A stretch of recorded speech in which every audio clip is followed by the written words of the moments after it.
lê Freud, ele vai ler Freud com alguns instrumentos em mãos, né? Não é uma simples leitura e um simples comentário, vamos dizer assim, da obra freudiana. Não, ele vai ler Freud basicamente conhecendo muito bem filosofia alemã, que a gente chama de idealismo alemão. Tudo isso você pode buscar no Google, você vai achar algumas coisas interessantes sobre idealismo alemão. Uma série de autores, né? Que vai de Kant a Hegel, né? Mas principalmente o autor alemão que Lacan vai se deter para ler Freud é Hegel, né? Então, com essa filosofia alemã em mãos, qual outro instrumento que o Lacan utiliza? Que possivelmente nesse primeiro módulo a gente já vai falar a linguística estrutural, ou seja, que é uma disciplina nova da virada do século XIX para o século XX, linguística, né? Desenvolvida pelo Ferdinand de Saussure, ou seja, idealismo alemão, linguística. Imagina Freud no centro e esses instrumentos ali sendo utilizados em volta para fazer essa leitura. Filosofia alemã, Hegel, linguística, um outro instrumento, né? A antropologia, né? Ou seja, um outro instrumento, a etologia. A etologia é a ciência que estuda, é uma ciência que estuda de maneira comparativa o comportamento animal, né? E o comportamento humano, né? Ou seja, a etologia, uma disciplina bastante interessante, curiosa inclusive, para se estudar. A gente vê uma série de similitudes entre o comportamento humano e o comportamento animal. Então, Hegel, filosofia alemã, linguística, antropologia, etologia, topologia, é uma outra disciplina, um instrumento que ele se utiliza para falar de Freud, para estudar Freud. Topologia é uma parte da matemática, né? Então, vamos dizer, com esses instrumentos em mãos, ele faz a leitura, ele faz o que a gente chama de retorno ao sentido de Freud. Então, não é uma simples assim, ele é um analista, um psicanalista com prática psicanalítica, começou a ler a obra do Freud e desenvolveu ideias, né? Uma outra coisa interessante também da gente dizer, é muito falado, né, sobre as distinções, né? Ou seja, como que o Freud mudou a teoria, como Lacan mudou a teoria freudiana, né?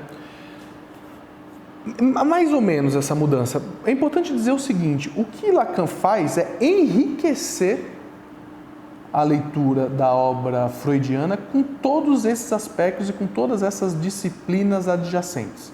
Então, quando as pessoas falam, poxa, Lacan é difícil, né? Lacan...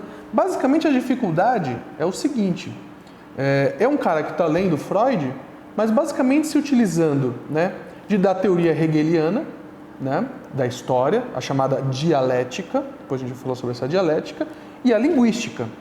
Tanto a dialética, né, tanto as teorias do Hegel, quanto, né, as teorias da linguística, não são coisas fáceis de se entender. Então, às vezes, né, ou outra observação que a gente pode fazer, às vezes é difícil você se aproximar, ou você... ler Lacan, porque ele pede os estudos de uma série de referências, né? Por exemplo, só para você ter uma ideia, ele passa boa parte de um seminário dele comentando a obra daquele literário, James Joyce. Aí você fala, pô, mas e se eu não li Ulisses, do James Joyce, eu vou entender? Mais ou menos. Vai entender, pero não tanto, né? Ou seja, vamos dizer assim que quando você começa a se interessar pela obra lacaniana, que é importante que se diga, né, hoje, né, é a corrente majoritária da psicanálise mundial. Só para você ter uma ideia, no fim, quando eu mesmo comecei a estudar psicanálise, a gente começava a ler os livros, né, de história da psicanálise, por exemplo, aquele dicionário de psicanálise da Elizabeth Rodinez, que é um dicionário bem legal, fala bastante de história, né, da psicanálise. E fala que a Argentina, né, é um país ultra desenvolvido em psicanálise, e que a Argentina era basicamente um território onde reinava, vamos chamar assim, a teoria da Melanie Klein, né, que é uma psicanalista fantástica, né, começou com teorizações infantis e tal. E aí um dia, eu mesmo indo para Buenos Aires, buscando livros kleinianos de orientação kleiniana, dei com os burros na água, porque o que eu encontrei nas livrarias de Buenos Aires foi basicamente a doutrina lacaniana. Ou seja, o que me fez pensar, falei, nossa, interessante, um lugar que basicamente lia Melanie Klein, né, tá basicamente lendo Lacan. E depois, aí passados os anos, a gente vai estudando, a Roudinesco hoje pesquisou, e é uma fonte fundamental, você deve, né, estudar a obra da maior psicanalista viva hoje, Elizabeth Roudinesco. Ela vai falar basicamente que o lacanismo é a corrente majoritária. Significa dizer o seguinte, hoje você vai estudar psicanálise, você vai ler, né, sobre psicanálise, você vai praticar a psicanálise, é incontornável, não dá para contornar o ensino de Lacan. Você vai ter que passar por esse autor e pelas conceitualizações desse autor, inevitavelmente.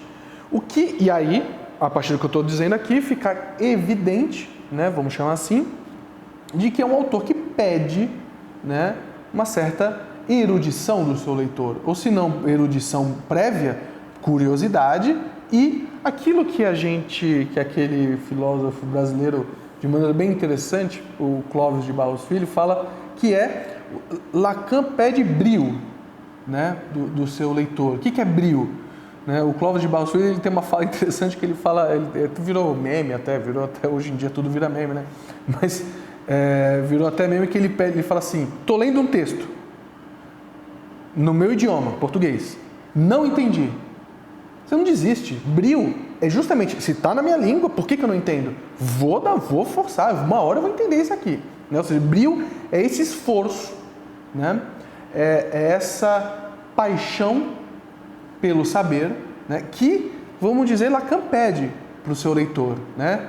E que em tempos digitais, as coisas tudo em pílulas, né? As pessoas querem resolver depressão tomando antidepressivo, as pessoas querem resolver ataque de pânico, não que os remédios não tenham uma função, eles até têm, mas a grande indagação que Lacan tem para a gente, e que é uma indagação, uma questão que hoje está mais, eu acho que hoje está mais presente do que no tempo em que ele estava vivo, que é o seguinte, a doença está intimamente ligada, sintomas, doença emocional, né? Que, aliás, ele vai até questionar a ideia de doença, mas vamos chamar assim, os sintomas, né, de transtorno emocional, ansiedade, angústia, fobia, obsessão, compulsão, histeria, pesadelos, né? Os sintomas estão intimamente ligados à paixão pela ignorância. Ou seja, uma denúncia que Lacan fez lá no século XX, lá na década de 50, 60, 70, de que existe na espécie humana uma paixão por não saber. Até aí, beleza, não quer saber? Não tem problema. A questão é que o teu sofrimento emocional está ligado a essa paixão pela ignorância. É essa associação que ele faz, né? E isso é muito atual, isso é muito... em 2000, né, estamos aqui em 2019 no Brasil, existe uma verdadeira caça às bruxas, à intelectualidade, aos intelectuais, a quem estuda demais. A quem não é apaixonado pela própria ignorância, a quem quer saber, a quem quer conhecer de maneira profunda o que quer que seja. Como se faz uma cadeira, como se faz um livro, como se faz um iPad, como se faz um café. Né? Não, as pessoas querem tudo pronto, tudo para ontem, né? E que esse desejo tudo pronto, tudo para ontem, está alicerçado nessa paixão pela ignorância, que não é o condenável. Não tem o menor problema você não querer saber, mesmo, não tem mesmo.